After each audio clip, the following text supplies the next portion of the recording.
Welcome back into another episode of Hefe's World. And if you haven't already, make sure you hit that subscribe button down below. But let's go ahead and get right into today's episode. I am doing a top 10 countdown on my opinion of the top feuds in WWE. At number 10, Shawn Michaels and The Undertaker were involved in some of the greatest feuds in WWE history. At the end of the day, Shawn Michaels was retired by The Undertaker at WrestleMania 26 in a retirement match that continued The Undertaker's undefeated streak at that time.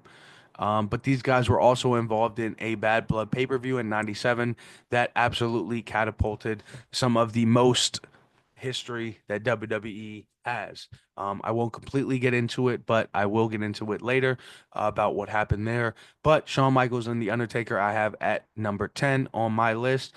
Some people may have them higher, some people may have not have them at the list at all. Let me know how you guys feel in the comments about The Undertaker and Shawn Michaels and where they stand on the top 10 feuds of all time. Um, Going into the next one at number 9, I have Ric Flair and Randy Savage. These two men were involved in a wonderful feud back in the day. Ric Flair accused Randy Savage's woman of cheating, and Randy Savage would eventually be able to win the title from Ric Flair. That Ric Flair would win back 5 months later. These two guys definitely had one hell of a feud. But let me know how you guys feel about them being on the list at number 9. And going into number 8, the some people proclaim GOAT of WWE, John Cena and Edge. These guys were in one hell of a 3-year feud from about '06 to '09. A lot of title changes between these guys during that span.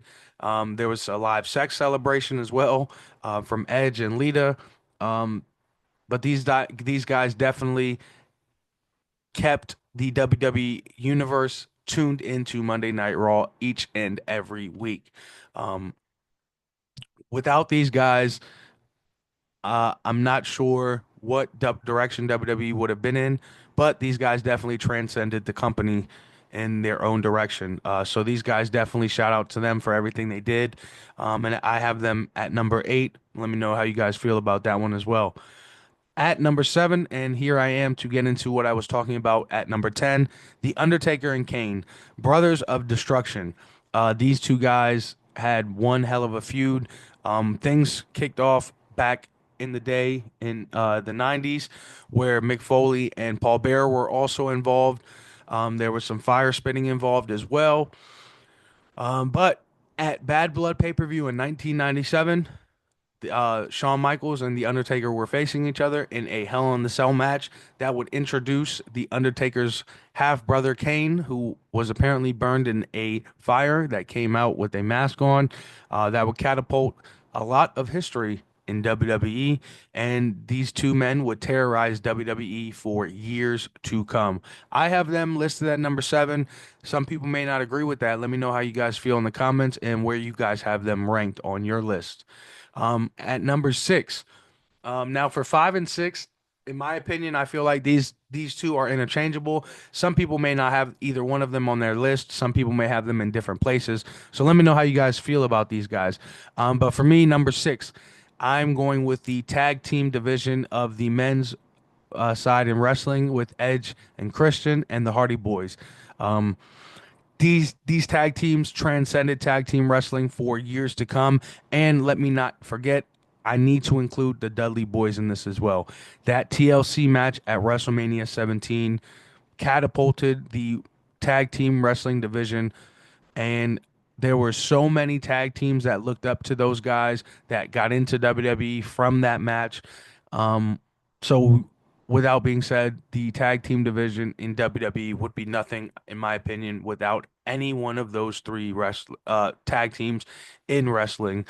So I have to give a spot to these guys, and at number 6, I believe that is where they belong. But like I said, I believe interchangeables could happen at 5 and 6. So let me go ahead and get right into number 5. At number 5, I have the WWE Women's Wrestling Division with Trish Stratus and Lita. These two women, and I know a lot of people could argue that why is this even on the list? But let me explain myself. These two women transcended women's wrestling. Without these two women, there would be no Sasha Banks, there would be no Bianca Belair, there would be no Bayley. And what really would Charlotte Flair be? What would Rhea Ripley be? Where would Io Sky be? Where would any of these women be without Trish Stratus and Lita pushing the envelope in women's wrestling? Those women deserve a spot on this list, and without those women, I believe there would be no shine to women in wrestling. Um, so I have to give them a spot on the list, and I believe 5 or 6 is that spot. I'm giving them number 5, and I know some people may look at me wrong for that, but let me know how you guys feel in the comments about that. And I'm gonna go ahead and get into the rest of this list. At number 4, Hulk Hogan and Andre the Giant. One feud that definitely transcended wrestling. At WrestleMania 3, there was a wonderful match between these guys, a slam heard around the world that had the wrestling universe at a complete standstill.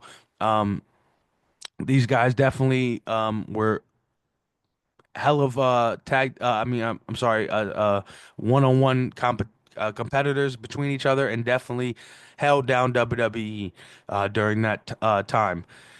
Number 3 on my list.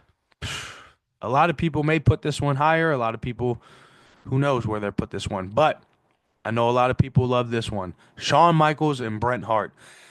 These guys had definitely one hell of a feud.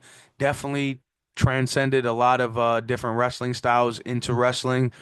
Um, there's a lot of people who are just straight up Shawn Michaels fans or just straight up Bret Hart fans, and a lot of people say it's hard to be fans of both. It's hard for me not to be fans of both. And my for me, these guys had one hell of a feud in WWE. Obviously, Vince McMahon got involved here with the Montreal Screwjob, which led to Bret Hart leaving over for the Rivals with WCW back in the day. But eventually, these guys would make up. But as far as feuding, I have them at number 3. Let me know how you guys feel in the comments. Now, going into number 2, these two men. Some people could have both of them on their Mount Rushmore wrestling. Some people could have either one of them for sure on their Mount Rushmore wrestling. I'm talking about The Rock and Stone Cold. These guys were two of the biggest stars in WWE and still are two of the biggest stars in WWE history. Held down the Attitude Era in WWE. They faced each other 3 times in 6 years at WrestleMania 15, 17, and 19. Stone Cold would win the first 2 matches, and The Rock would win the last match. So Stone Cold is obviously the header of the two with 2-1.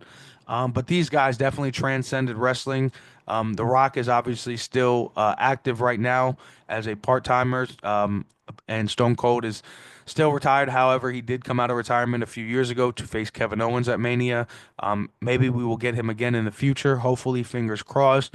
But these two guys definitely had one hell of a feud back in the day. Some people may have this higher on the list. Some people may put this a little lower. Who knows? Let me know what you guys feel in the comments. I have them at number 2. And if you guys are ready, I'm ready to go ahead and get into my number 1.